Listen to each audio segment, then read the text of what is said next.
Karibu kufuata yaliyojiri leo nchini DRC. Wapiganaji wa M23 walichukua udhibiti wa Butuzi na Kabembe Alhamisi hii katika cheo cha Kaziba, kulingana na duru za shirika la raia. Mapigano yanaelekea Lubarika katika eneo la Uvira. Wakati hao yakijiri, wamiliki wa silaha wazalendo walishambulia Alhamisi hii mji wa Mudaka katika eneo la Kabare, jimboni Kivu Kusini, umbali wa kilomita 20 kutoka Bukavu. Shambulio hilo limesababisha angalau mtu mmoja kufariki na wengine wengi kujeruhiwa.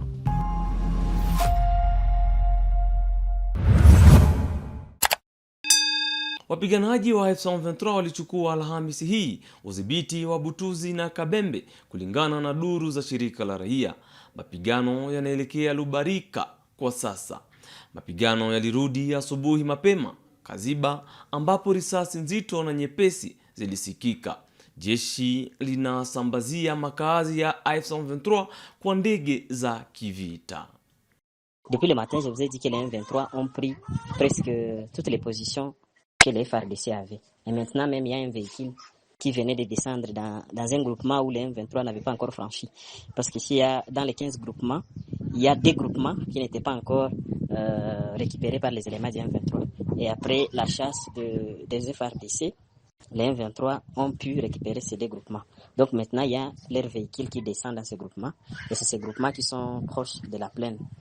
Mais il y a d'autres militaires qui sont partis avant. Ils sont en train de pourchasser les FARDC vers la plaine. Donc c'est ça le détail. Donc maintenant, il n'y a plus d'affrontements. On entend qu'il y a des affrontements dans des montagnes, là, dans des collines très loin. Des collines très proches là de la plaine. Les positions qui ont été prises par les éléments du M23, c'est la position qu'on appelle Butuzi, et c'est dans les mêmes groupements, donc au sommet de Butuzi. Il y a une autre position de Kabembe qui a été prise, et c'est dans les mêmes groupements de Kabembe. Donc ce sont les deux groupements qui ont été récupérés. Je parle du groupement de Butuzi et celui de Kabembe. Et ce sont les deux groupements qui n'étaient pas encore libérés, si on peut le dire entre guillemets. Mais aussi, ils prennent la direction vers la plaine de la Ruzizi. Ça veut dire ils doivent passer par Lubarika pour arriver à Uvira. C'est ça leur plan, c'est ça leur destination. Wakati hayo yakiendelea, mapigano yanaendelea kwa siku ya tatu mfululizo katika Kamanyola Katogota. Pa Kamanyola, risasi zinabadilishana kati ya M23 na jeshi la Kongo likisaidiwa na jeshi la Burundi na wazalendo. Mizinga imeharibu nyumba 10 na kujeruhi zaidi ya watu 16. Ndio asikia hiyo hivyo. Wao waketu kelke minute atasikia mwe kusa akwezi kosa hata bombe 10 wala ngapi ziko napigiwa. Nadhani voko asikia kusa mwe ni bombe. Jo vita tu kwa Kamanyola ni bombe tu, hakuna sewa atakwambia sikarashi. Ni bombe mwa kitupa 3, mwingine anamjibia na 6, mwingine anamjibia 5 vya vile. Hapana, ya bombe ni Kamanyola na si kama kwenye gouvernement installé vya. Donc Kamanyola iziziko installé Kamanyola na projecte kule kwenye wenzao wako. Wenzao nao wana projecte wanakia piga hapo kwa wenzao, wananenga hapo kwa wenzao nao wanabatupia. Sasa wale wanatia installer za huko tena Kamanyola. Ile ma réplique vile ndiko na leur mauvaise orientation ndio ndina tombe kwa manyumba, ndio kwa sikia seko makade blessure. Maintenant c'est pas moins de 10 bombes zishatombe mu quartier 5 kumanyumba na moya kumasomo. Wakitime wako itatombe kunyumba msheri. Suisike tu sione. Kwenye natombe umwe kati kwa si mezo za lanturu yote inaposha yangu. Ici nous sommes sur un nombre estimatif de moins 16 personnes qui sont au hôpital. 16 blessés, oui. Jusqu'à maintenant on n'a pas encore enregistré un cas de décès. Mais des blessures graves. On a déjà mtu mkono kama mguu likatika, wengine mkono. Wengine nyama yote ya mguu inamenyeka vile ya vini. Wakati hayo yakijiri, wamiliki wa silaha wazalendo walishambulia Alhamisi hii mji wa Mudaka katika eneo la Kabare, jimboni Kivu ya Kusini. Shambulio limesababisha angaza mtu mmoja kufariki na wengine wengi kujeruhiwa vikali, kulingana na shirika la raia. Wengi wa waliojeruhiwa ni watoto, wanafunzi. Shule na biashara zimekoma baada ya shambulio. Wafanyabiashara kadhaa wameibiwa mali zao. Oui, il y a affrontement entre les militaires du M23 et les Wazalendo. Il y a déjà des morts et des élèves touchés qu'on vient d'acheminer déjà à l'hôpital général. Oui, les Wazalendo étaient là depuis le matin, il semble. J'étais au lit parce que moi j'habite au marché presque. J'étais au lit et vers 7h30, il y a eu crépitement de balles au niveau du marché. Et ils ont tiré pendant beaucoup de temps et puis les militaires du M23 sont venus de Bukavu et ils ont commencé aussi à tirer. Et voilà qu'on venait de tuer un civil vendeur de clous au marché de Moudaka. Malheureusement qu'on venait de vêtir de la tenue militaire alors que c'est un petit à qui nous achetons souvent des clous au marché, qu'on connaît et qui était juste au marché le matin. Non, maintenant je suis en dessous du lit que je vous parle, ça tire. Tout ça, on ne parle même pas. Il y a même pas.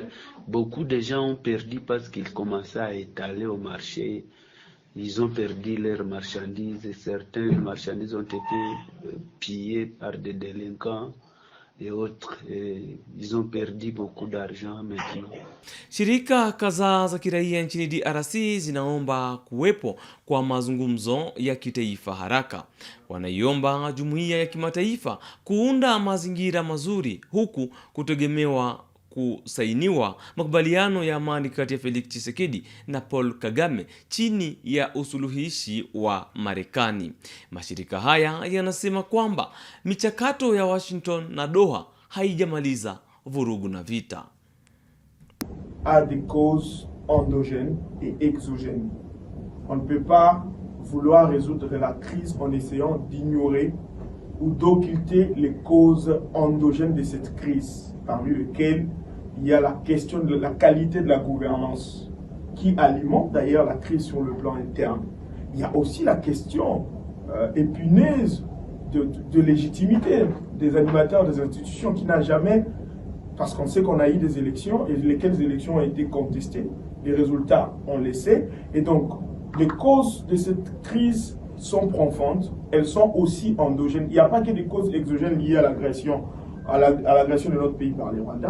C'est pour cela qu'il est important que toutes les parties prenantes et surtout les acteurs nationaux soient invités à la table, non pas pour se partager le pouvoir, mais pour discuter sur ces causes-là et ensemble essayer de trouver des mécanismes et des solutions pour sortir de la crise. Et donc, si on continue à croire que les causes de cette crise sont essentiellement externes, où on arrive à externaliser la démarche sans prendre en compte les frustrations internes, on va assister à ce dont on assiste aujourd'hui. On l'a dit dans les communiqués, plusieurs cessez-les-feux ont été, plusieurs accords et plusieurs cessez-les-feux ont été signés, mais ces cessez-les-feux ne sont pas respectés. Sur terrain, les hostilités continuent, les acteurs continuent à s'attaquer et la population continue à en pâtir. Et donc pour nous, il est important de résoudre les causes profondes aussi endogènes, la qualité de la gouvernance, mais aussi la question épineuse de légitimité.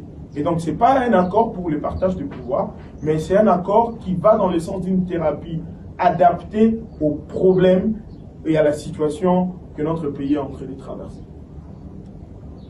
Hapa mjini Goma, gavana wa jimbo la Kivu Kaskazini chini ya AFC M23 amekataza kugawanya mashamba kwa watu binafsi. Amri inahitaji idhini ya awali kutoka kwa mamlaka husika kwa mujibu wa sheria ya ardhi. Mamlaka yanakubali au kukataa maombi kulingana na kanuni za mjini, mazingira na usafi. Sheria inasema kuwa ukubwa wa chini wa shamba lolote lazima uwe mita za mraba 300. Vu la nécessité et l'urgence, arrête. Article 1er. Est strictement interdit les morcellement des parcelles sur toute l'étendue de la province du Nord-Kivu, notamment dans les agglomérations urbaines opérées à l'initiative des particuliers. Article 2. Toute opération de morcellement des parcelles doit être soumise à l'approbation préalable de l'autorité compétente telle que fixée par les articles 183 de la loi foncière et 14 de l'ordonnance du 2 juillet 1974 portant mesures d'exécution de la loi foncière. La demande de morcellement est autorisée ou refusée en fonction des prescriptions légales ou réglementaires en matière d'urbanisme, d'environnement et d'hygiène et des exigences du développement urbain. Article 3. En cas d'autorisation la superficie minimale des parcelles issues des morcellement ne peut être inférieure à 300 mètres carrés, soit 20 mètres sur 15 mètres. En cas de nouveau lotissement, les parcelles à offrir au public ne peuvent avoir une superficie inférieure à 300 mètres carrés. Article 4. Il est interdit aux chefs de division du cadastre d'octroyer de numéros cadastraux et aux conservateurs des titres immobiliers de signer des contrats de location et d'établir des certificats d'enregistrement sur des parcelles dont la superficie viole les dispositions des articles 2 et 3 ci-dessus. Article 5. Les contrevenants aux dispositions du présent arrêté provincial seront passibles de sanctions conformément aux lois et règlements en vigueur. Article 6. Sont abrogées toutes les dispositions antérieures contraires au présent arrêté provincial. Article 7. Le directeur de cabinet du gouverneur de province est chargé de l'exécution du présent arrêté provincial qui sort ses effets à la date de signature, faite à Goma le 28 novembre 2025 pour le gouverneur de province Amani Bahati Shadrack, vice-gouverneur chargé des questions économiques, financières et de développement. Pour copie certifiée conforme à l'original, Goma, le 28 novembre 2025, le cabinet du gouverneur de la province du Nord-Kivu, Sanzamaoro Ntengera Vincent, directeur de cabinet. Merci de votre aimable attention. Kijiji cha Liboyo katika eneo la Lubero jimboni Kivu Kaskazini, Jamhuri ya Demokrasia ya Kongo kimekabiliwa na shambulio Alhamisi leo dhidi ya kituo cha wazalendo na watu wenye silaha wasiofahamika ambao waliua angaza wazalendo 3 kulingana na vyanzo vyetu. Isaac Bingeve anatoa maelezo kamili. Habari tulizo nazo zinasema kwamba wapiganaji 3 wa kundi la IPLC waliuawa na bunduki 3 za aina AK-47 zilibebwa na washambuliaji ambao utambulisho wao bado haujulikani. Taarifa kutoka kwa kundi la wazalendo IPLC iliyosainiwa na msemaji wake John Mangaiko inaripoti idadi ya vifo vya muda ya mtu mmoja tu na kuchomwa kwa kambi yao. Na mnukuu, mmoja wa wapiganaji wetu wa IPLC aliuawa na kambi yao ilichomwa moto. Kulingana na vyanzo vingi, washambuliaji bado wanadhibiti kambi ya wapiganaji wa IPLC katika kijiji cha Liboyo. Hali hii imesababisha uhamiaji mkubwa wa kazi kwenda vijiji Pawanza na Kambau zinazochukuliwa kuwa salama zaidi. Barabara ya njia panda Liboyo Kambau kwa sasa ndio njia pekee inayohudumia maeneo ya Mangurujipa na njia panda, pamoja na familia nyingi zinazohamishwa makazi yao hadi mji wa Butembo, Kivu Kaskazini. Mimi ni Isaac Bingeve, Kivu Morning Post. Gavana wa Tanganyika Christian Kitungwa ametoa dawa nyingi katika hospitali kuu ya rufaa ya Manono ili kuimarisha mapambano dhidi ya surua, kipindupindu na magonjwa mengine. Pia alitoa jenereta ya umeme kusitiza huduma za afya zinaendelea na kujadili na wahudumu wa afya ili kuboresha huduma kulingana na mahitaji ya wananchi. Polisi wa kitaifa wa Chikapa wamekamata watu kadhaa wanaoshukiwa kuwa husika katika wizi kwa silaha, wizi na ukandamizaji. Mamlaka yalionyesha walioshukiwa hadharani kabla ya kuwasafirisha mahakamani. Polisi inaimarisha doria ili kulinda mji na raia. Ni pamoja na habari hizo kutoka Chikapa ndio tunakomesha taarifa habari za Kiswahili yaliyojiri leo nchini DRC, tukitangaza moja kwa moja kutoka mjini Goma, mashariki mwa nchi ya Jamhuri ya Demokrasia ya Kongo. Tukutane kesho kwa habari zingine. Kwaherini.